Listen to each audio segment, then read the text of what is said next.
Hi everyone, welcome back to the Lowe Down. It's me, Ollie, and this is episode 9.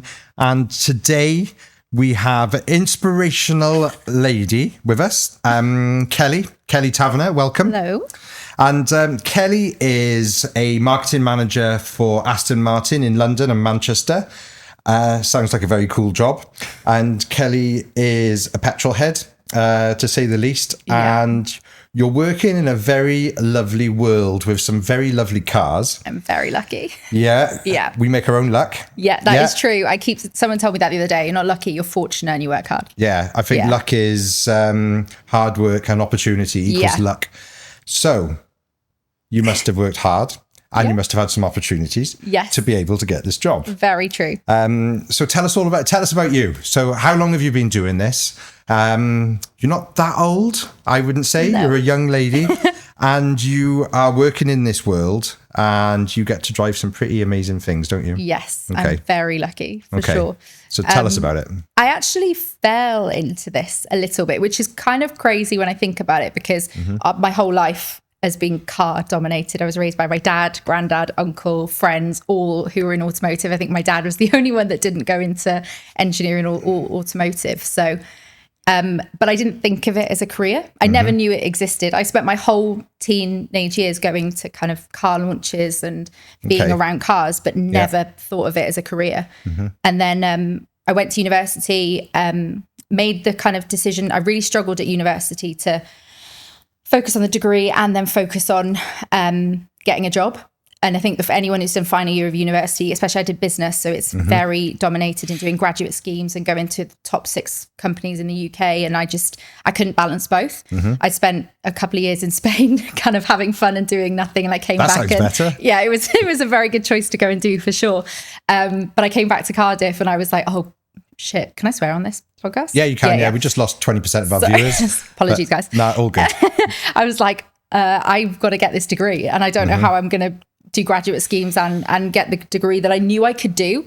I'm not naturally kind of smart, but I work really hard, I think. So I can get there if I work really hard. And I knew that I probably couldn't do both.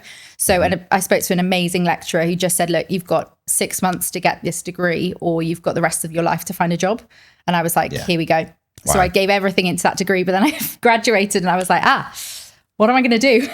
I suddenly had a summer and I was back at home in Wales and I was thinking, what on earth am I going to do? And then, as you say, timing and opportunity is everything. I got the chance.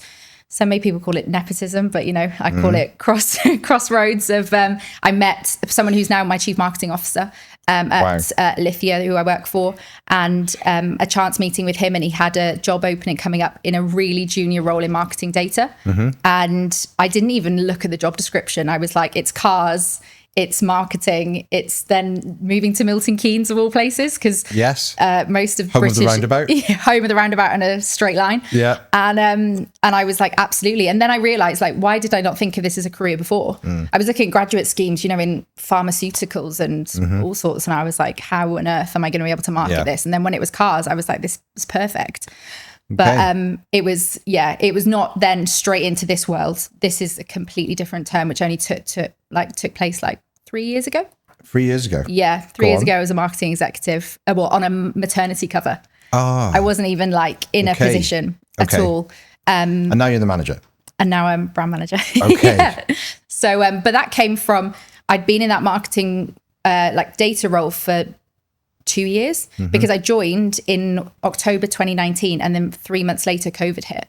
So I suddenly went from being 22 years old, being in an office for the first time, living an amazing life, to then suddenly back home in Wales. Oh, wow. And it just changed completely, working all remotely back home. And it was just very, very, a very different world to what I had experienced. And after 2 years of that, I was so bored. And I don't think Matt or anyone will mind me saying, like, I was itching to move. So I rang the department up that I wanted to go and work for. And I rang the head of divisional marketing, who's now my director now. And I just said, look, if you ever want somebody or need somebody, please, I would love to work in your team. And she was like, I don't have anything now. And then 3 weeks later, she rang me with a maternity cover, and I love that. Took it and was straight into Porsche world. And there is a lesson there, and that is, like, if you don't ask, you don't get. 100%. But I procrastinated over that phone call for about a week. Oh, did you? And it's weird now sitting here doing a podcast because I'm like, oh, I must be like pretty confident. I'm not that at all. I didn't know what to say. That was the bit. And I sat and rehearsed in front of the mirror for like a week because I didn't know what the worst thing she was going to say was no. Yeah, exactly. Which she actually did. She just said, I don't have an opportunity right now. But I didn't know what I was doing. A lot of people are afraid to ask for things in business, in life in general, because of the answer no. Yeah. And when you get your head round, that's the worst that can happen. Yeah. And it's not that scary anymore. No, and you can't sit there waiting for an opportunity to land at your feet. No. You have to put yourself in the room and then opportunity to come, I think. And that's the one thing I've learned throughout my, I don't want to say long career, but in the last 4 years I've tried to position myself in the best way possible so that I then, if an opportunity does come up, I'm the first phone call that comes. Amazing. So, yeah. Okay. But before all that happened, there's some men in your life that started all this off. Yeah. One of them's here today in the background and who we all know, who's, is affectionately known as Papa Tav. Papa Tav, aka my PA. And so from a young age then, you've been around cars. All the time, like constantly. Like if I think of, which is why it's so odd that I didn't think of it as a career before. Yeah.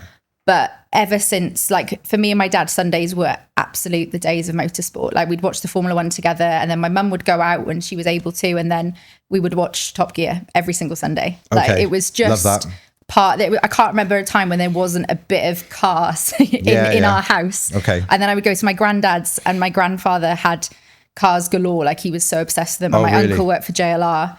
Like everywhere, cars were just around us all of the time. Like I could remember, we're in Mid Wales. Rallies are huge in Mid Wales, aren't they? So getting up at 2 a.m. because it was going past the house. Nice. And just being around it. And I think when you're fully immersed into it, you develop this passion. Yeah. I didn't, because it was so normal to me. I didn't really understand it as a passion at the time. Yeah. Okay. Massively so. Cool. So but yeah, I absolutely loved it. I'm a Formula One geek as well. Are you?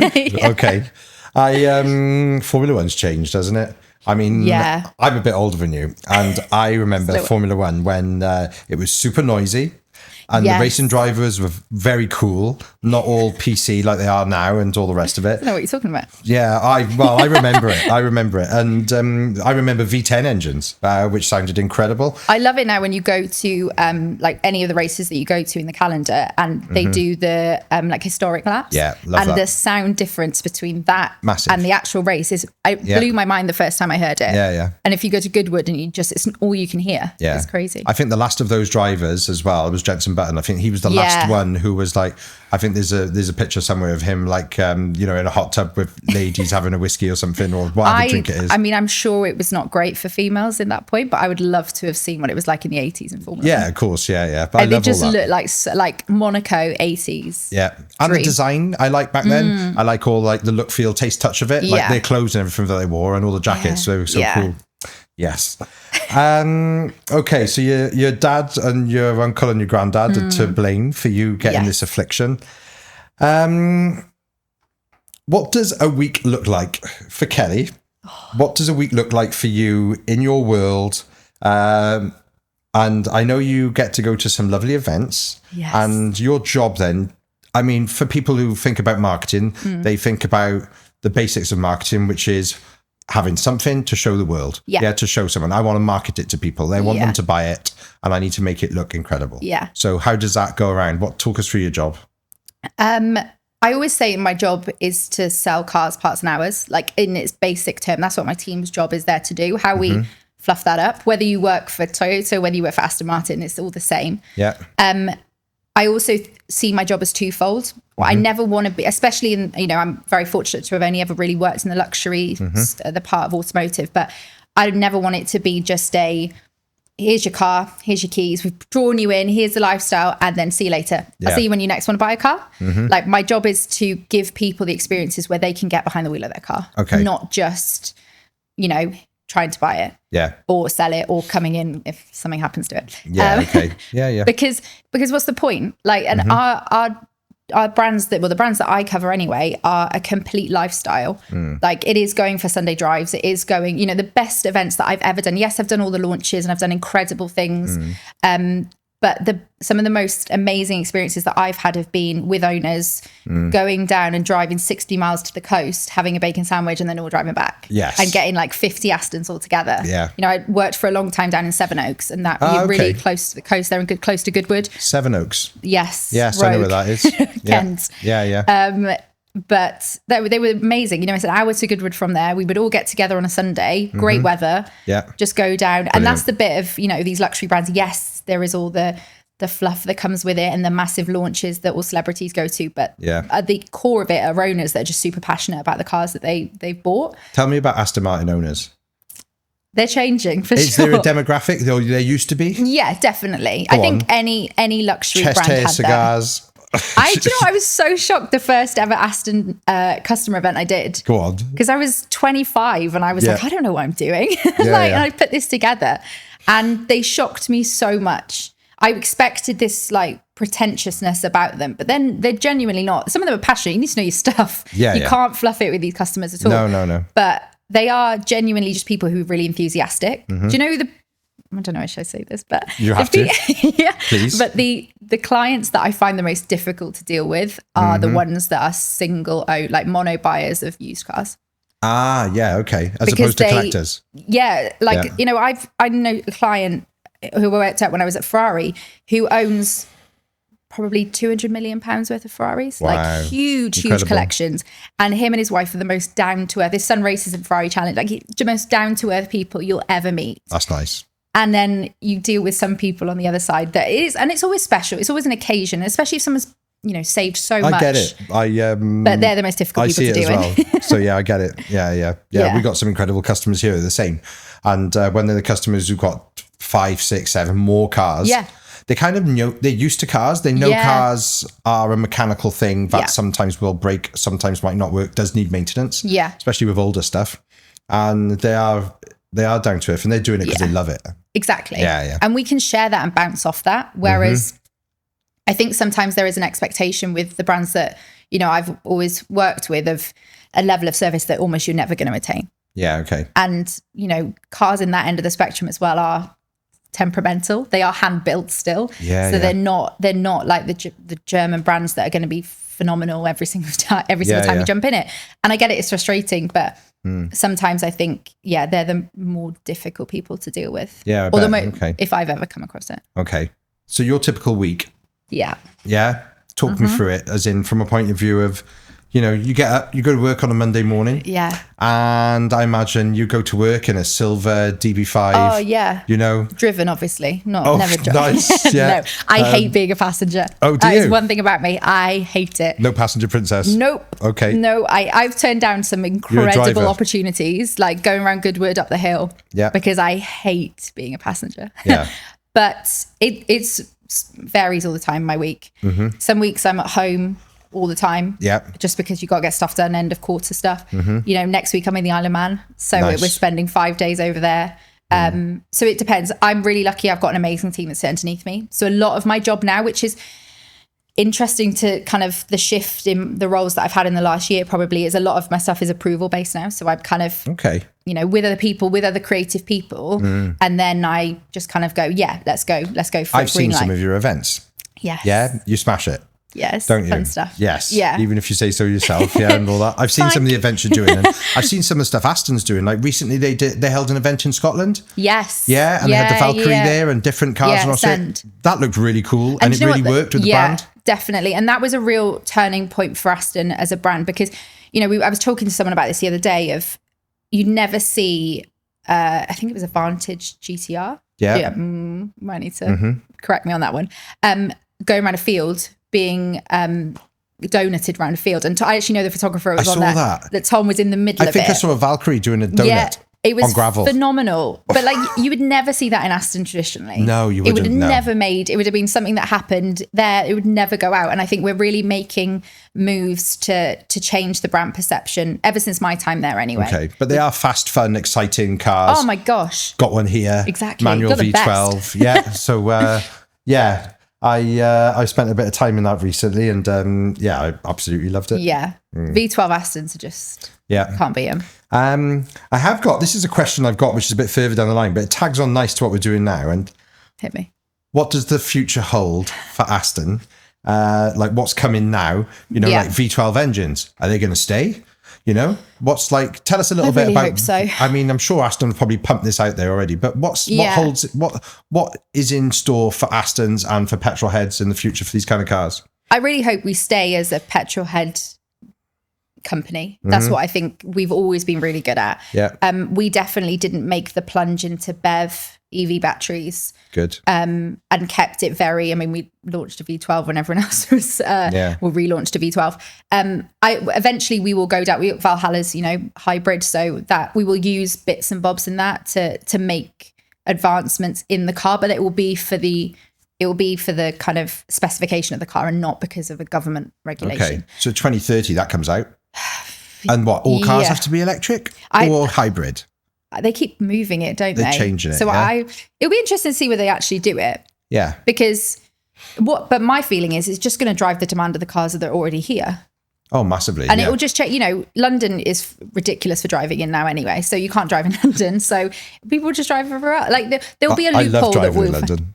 I don't mind it. I'm not very good with getting speeding tickets. I lived there for 6 or 7 years and I got used to it very well. And I actually find it enjoyable. And it's all right. People always say to me, like, how do you drive in London? I actually don't find it that difficult. Park. Yeah. You can. It's just on the road. It's just a bit tight. I find it more difficult driving in Bristol. Oh, do you? Yeah. I find, Manchester, I hate driving in. Oh, okay. Because there's trams coming at you all directions and everything. At least I'd it's be just no good there. At least it's just cars in London. But eventually I can see London just not being able to drive anywhere. No. One of my favourite things used to be to do when I lived there was to drive around at night. And whatever car I managed to get my hands on and driving around London like at like 11, 12, 1 a.m.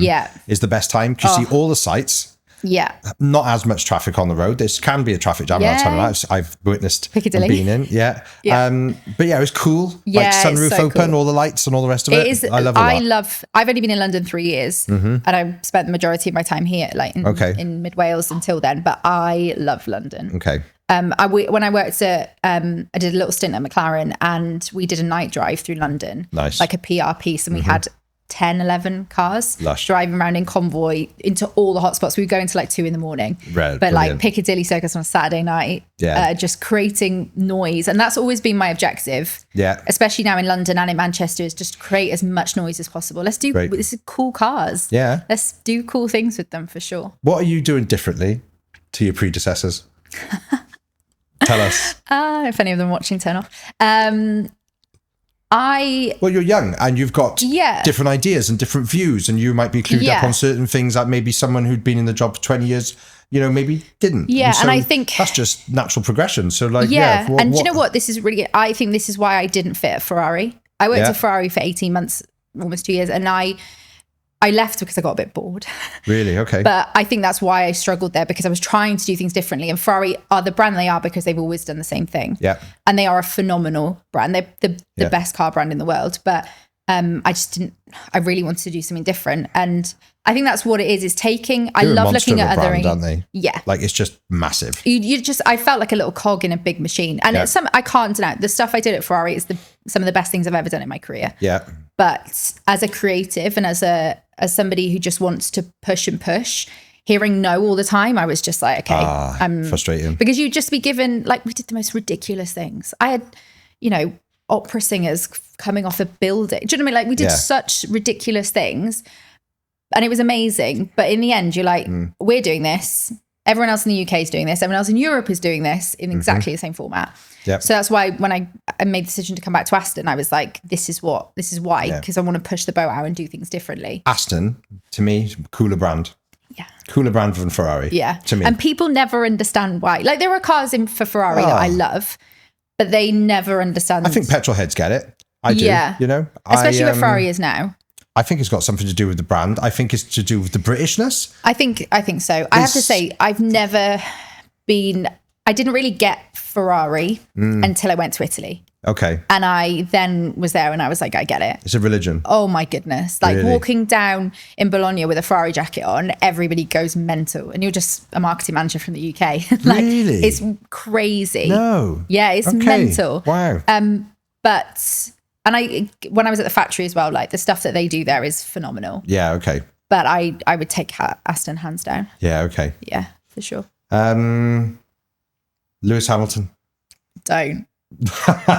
Don't. Formula One fan, Lewis Hamilton fan? Yeah, I'm a huge Lewis fan, but I'm also a huge Mercedes fan. Are you? And I'm a did Lewis not fan. want to believe at all that No. when he went, and I was at Ferrari at the time, so I was like, "Oh, this is my chance to meet him." Yeah. And then I decided to leave.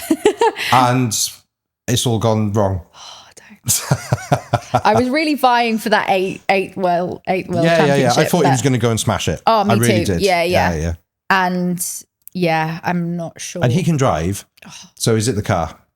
It must be, because Charles Leclerc can drive as well. Yeah. And he's not. No, he's not doing that well Ferrari either. strategy just Yeah. every weekend. Yeah. Not that I can sit here and say that I could do it at all. You are a fan. But Yeah. Brilliant. yeah, it's just a bit of an nightmare. But I'm a Lando fan. Yeah. He's my favourite because he's got a sense of humour. Yes. Yeah. And he's very like down to earth as well. And his modelling he did recently is hysterical. Oh, you like a bit of that, do you? Oh my God. I'm joking. I know that. Yeah. Brilliant. You ain't joking. I'd like a British person to win as well. Yeah, me too. I'd love to see that. Like I remember Yeah. Jensen winning and things like that, but I was With Braun. yeah. That was an incredible story all round. Yeah, I don't know. You watched the documentary on It's incredible. BBC iPlayer, but Yeah, it yeah. was amazing. It was really, really good. Cadillac. Yeah. And I listened to a podcast the other day about the person who's running that and bringing it out. It's an incredible podcast. It's on the Performance Podcast. Oh, yeah. And the guy is on there, and the team they're putting together for that, Yeah. they're throwing mega bucks at it. Yeah, I really like that they're basing it in the UK as well. Yeah. Basing it out of Bicester, I'm pretty sure. That's right. But Yeah. it's interesting. It'd be interesting to see that many teams. Bottas is going there, isn't he? Yeah, and Perez. Yeah. That's the only thing I don't like. What's We've that? got so many good British drivers in the UK. Yeah. Young British drivers, sorry, I should say. And I get where they're going with it, but I think Checo's probably had his time. Oh, interesting. All right. You heard it here first. If anyone wants to take me up on race strategy, go for it. No, I'm joking. Well, before race strategy, I would like to know what you started in four wheels. What was your first car? And any funny stories behind it, or any mishaps or anything like that? Yeah. But let's what was Kelly's first wheels? It's going to be so generic. Oh, go on. I had a white Mini. Oh, that's all right. Yeah. Minis are great. I loved my little Mini. Okay. And I literally, before I turned 17, I had it. Oh, So did I you was cleaning it, sticking Going stickers for on it? Like I was, and I think I passed within 3 months. Oh, nice. And you know, it's like living in mid Wales as well. Like if you can't You need drive, it. you're stuffed. Yeah, big time. Oh, I loved it to death. And it Okay. was so sad when it died on me. Did you name it? Yeah. Oh, no. What did you do? Marvin. Marvin the Mini. I don't even know how did it even funny. come about, Marvin? Marvin the Mini? Marvin the It Mini. just rhymes. Just did. And then, but you know what? It doesn't always happen because I tried to name, I had a BMW 1 Series afterwards. I tried Okay. to name that and not a chance. Not the same. No, not the Barry. same. No, Marvin just really stuck. Although I did have, it was white with black racing stripes up the front. All right. And then as I said, I went to university in Spain, so I moved abroad for a couple of years. And then I came back and it didn't have racing stripes on anymore. And I was like, what's happened to the stripes? And my dad told me he took it to a car wash. Yeah. And the guy with the jet wash, and they flew straight off. Blew it off. So that was the end right. of my racing Mini era. Nice. Something we ask every guest that comes on the show is you got 100 grand. Yeah. And you can have 3 cars for that budget. This is difficult in my world. It is difficult in your world. Really think about this this. is 3 old bangers. Yeah. I'm not sure the paint's 100 grand in my world. So I am interested to know, what would you choose and why? Right. The first one is really, I don't know if it's embarrassing or whatever, but ever since I was a kid, I've been obsessed with Nissan Figaros. A few Nissan Figaros. Love them. I just love the shape of It's a them. Nissan Micra. I don't care. It just looks really, I really want one in like duckhead blue. Oh my God, this is going terribly. That's my just absolute noddy car that I would have. Okay. Like, I don't care about It is performance a noddy at all. car. It's literally a noddy car, but I love it. Fair enough. All right. Well, that's 5 one. grand. Yeah, if that. All right. I'm starting low, you know? Yeah. All right. 95 to go. I'd probably get something like Dad's got. I'd get a 997. Oof, nice. Good Yeah. choice. Okay. And they sit, 30, 40 grand, depending what you want to get. 35 will get you a good one. Yeah. I just love that kind of old school Porsche look, I have to say. Okay. And then they're amazing. They're fun. They're great to look at. They're built super well, pretty quick, and they still feel special. Yeah. I love them. You still have 60,000 quid left over. Yeah. Wow. Phenomenal value. Yes. Not cheap. No. And then I would probably I've always been obsessed with Range Rovers. Okay. I think it probably comes from the JLR family thing. But so I'd get an old school Range Rover. Okay. I love a Defender. I love an old school Defender. Okay. That's a good three-car garage. That's all right. Round. I'm not sure about the first one too much, but the Porsche and the Land Rover, I'll go with. It will just stay as a non-drivable piece. Okay, fair enough. All right. And today, if you could go out and pick any 3 cars, money, no object, what are you having?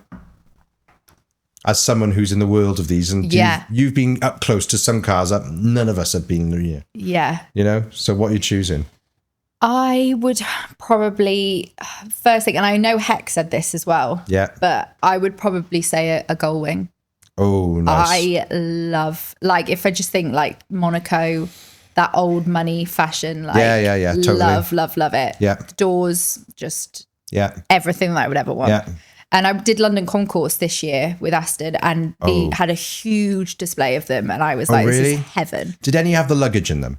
Yes. Okay, because that is really special. Yeah. There's a luggage set that they come One had a burgundy interior with the luggage set. And what colour paint? Silver. Silver with burgundy. Yeah. I'm a fan. It was so good. So the luggage sets are those 40,000 quid. Yeah. Yeah, wow. Really money, no object, right? Yeah. Nice. I'd need a V12 in there. You need a V12? Yeah. What brand? Given everything that I've just said, you better choose. I would probably choose a Vanquish S. The new one? Oh no, the one before. Yeah, one before or a pretty new car. one. I've got one here. I openly admit I hated the renders of the new Vanquish when I first saw them. Oh, I was like, this is going to be... Really? I was like, this is going to be Marmite. I just couldn't see the rear end on it. I just couldn't see how we were going to be able to... I thought it was going to be super divisive. It looks like lollipop sticks. It does. Yeah, I love it. That's great. But who doesn't like lollipops? In person, I should go with that as a tagline. Yeah, definitely. New marketing campaign. But in person, it's so good, especially if you get it in carbon fiber, that kind of that back. Okay.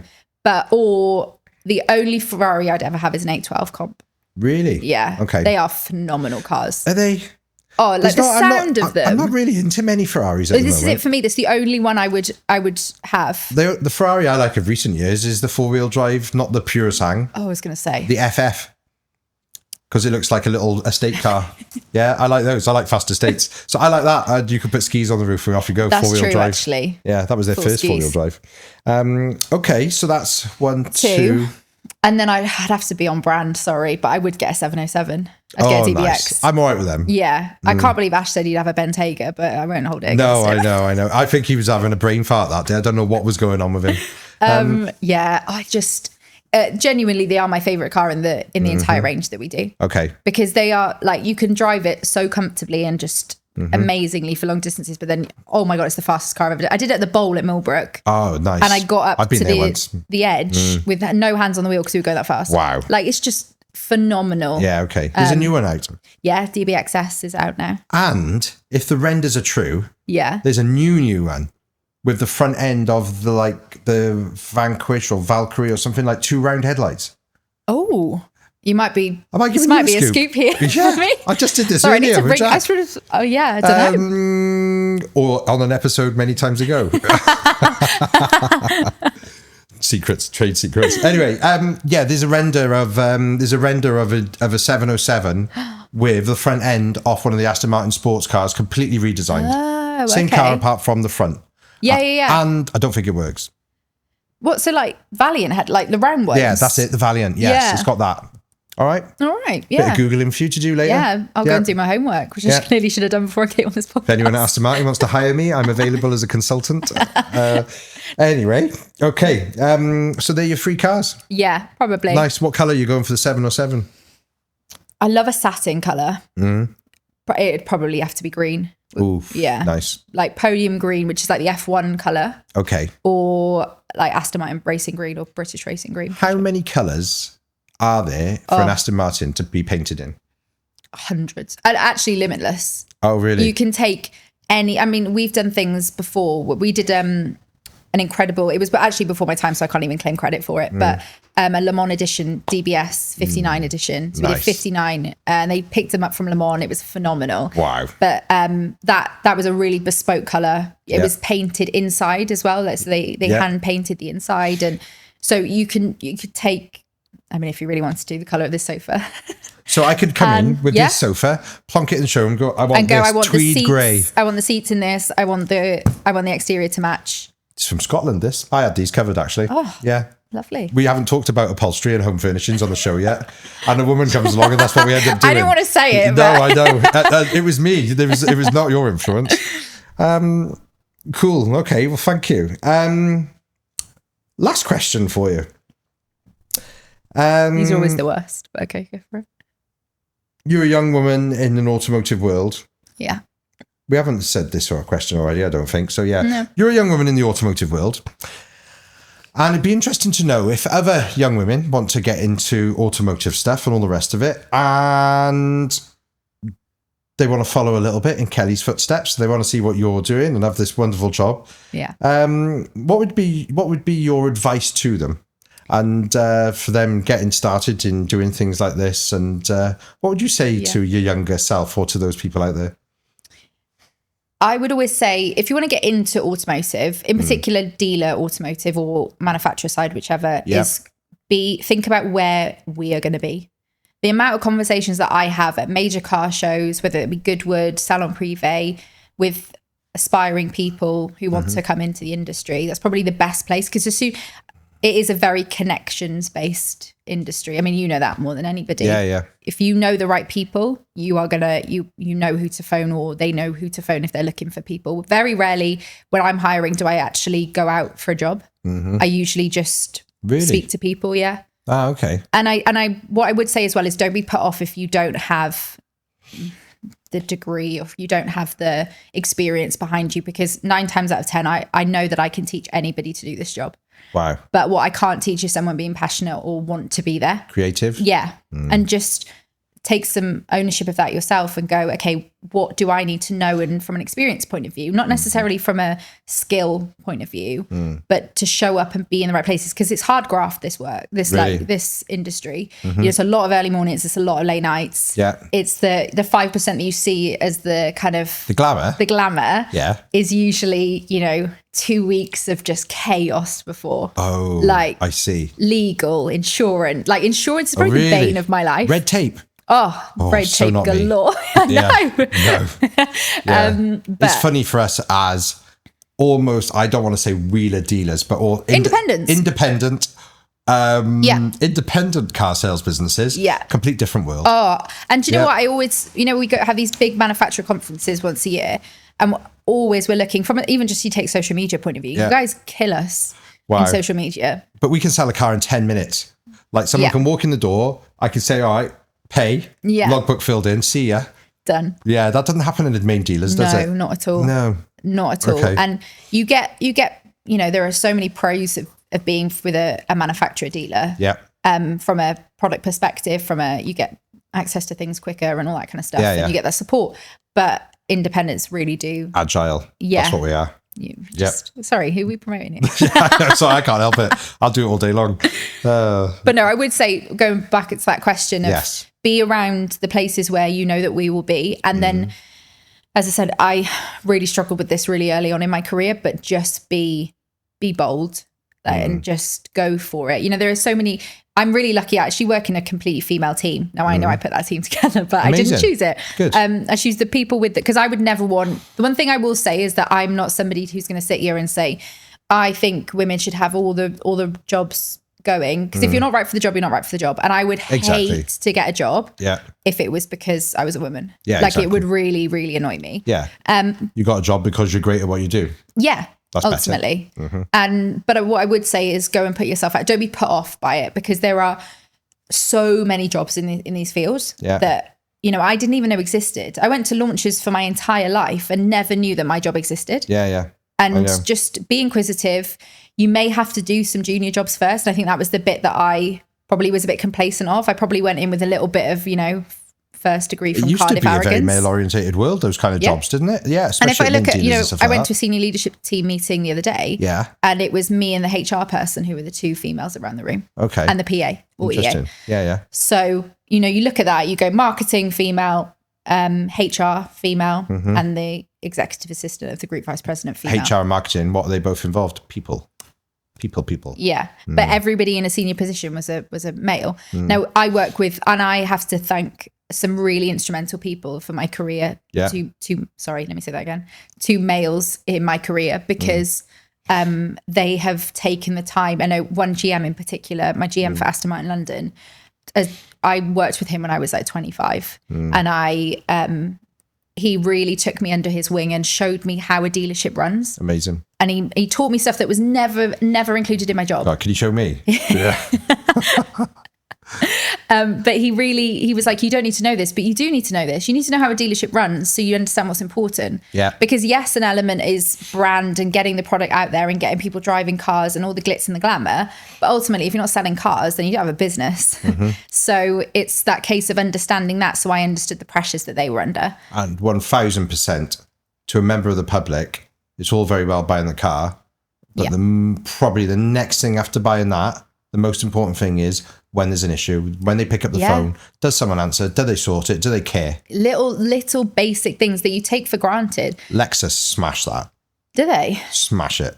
Yeah. Telling you now. You look at opinion polls of, where people come on saying over the years, I think consistently Lexus smash it. Yeah. And I had my first experience with them recently, and I rang and they just like bent over backwards. That's the thing. And like this lady, I told her the reg of a car. She didn't tap away on the computer. She went, oh yeah, I know that one. Oh yeah, well last time it came in, we did this, this, and this. She read off what was done on the service sheet. I had the service sheet in front of me, and there's no way she had it in front of her, not that quick. And I was like, you're impressive. Yeah. It's the little things like that I get really annoyed when I see that we don't do the basics very well. Okay. Because ultimately my job, is twofold. It is the product bit where we get it out there. Yeah. But then it is that making sure that when people do want to get hold of us that they can. Yeah, exactly. Are the numbers correct? Are they everywhere that they need to be? Yeah. The basics like that actually anyone can do. We're all consumers. Yeah. We all go and buy things from various companies. Yeah. And we all get really frustrated. Websites annoy me the worst. I say to Dad all the time. It annoys me so much Big tab. when websites don't work. Yeah. And I can't sit here and know how to build a website, but I'm like, that's your main face of your company. Yeah. And when it's glitchy, it will make me, if it was, I'm in a bit more of a passionate non kind of digital world, but it made me choose another site. And that's, do you know what? I do think the kind of entrance of the brands from China now that are coming into, and not on the kind of luxury end, but they're doing things so slickly. Some of them don't even have dealerships. No, they don't. You just go online, click buy a car, it gets delivered. Now, I don't think that will continue. I don't think that's how Brits want to buy cars. Don't you reckon? No. We try to do that in loads of brands. I think it's how businesses want to buy cars. Yeah. Yeah. I think businesses will just go, right, I'll have 10 of them, get them dropped off. But if you look at like Kazoo and Cinch, they've gone bust. Oh yeah, just disappeared completely. And they had unbelievable marketing budgets. Kelly, thank you so much for coming. You. Really interesting story and career so far. It'd be great to see how it goes even more in the future. Yeah, and next time you come down, please bring one of your amazing cars. I know, I did think about that. I need to do that next time. Today's not the day. No, it's not. Horrific outside. Thank you everyone for listening and following and liking and sharing the Lowe Down so far. It's been going really well, and we're climbing up the charts of the podcasts, which is really nice in the automotive sectors. And if you want to like, share, follow at the Lowe Down, and we look forward to seeing you soon. Thank you. Thanks.